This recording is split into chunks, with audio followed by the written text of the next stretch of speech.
আল্লাহ ফেরেশতাকে জিজ্ঞেস করছে, আমার বান্দা এমন করছে কেন? ফেরেশতা বলে যে আল্লাহ, তার প্রচন্ড ক্ষুধা পেয়েছে, কারণ সে 3 বেলা না খাইলে থাকতে পারে না, অভ্যাস হয়ে গেছে, আর সে আজকে না খেয়ে আছে। আল্লাহ তাআলা বলছে কেন, তার ঘরে কি খাবার নাই?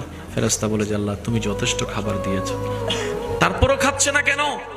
ফেরেশতা বলে আল্লাহ, তোমাকে খুশি করার জন্য। সুবহান, শুধু তোমাকে খুশি করার জন্য।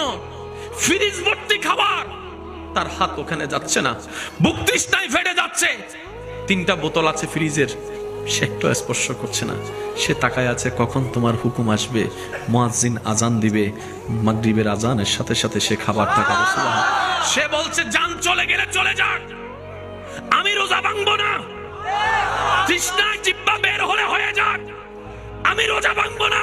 রব বলে যে আমি তো এটাই দেখতে চাই, আমার বান্দা খুশি মনে আমার জন্য ত্যাগ দিতেই থাকবে, আমি আল্লাহ তাকে নিয়ামত বাড়াই দিতেই থাকবো। সুবহান।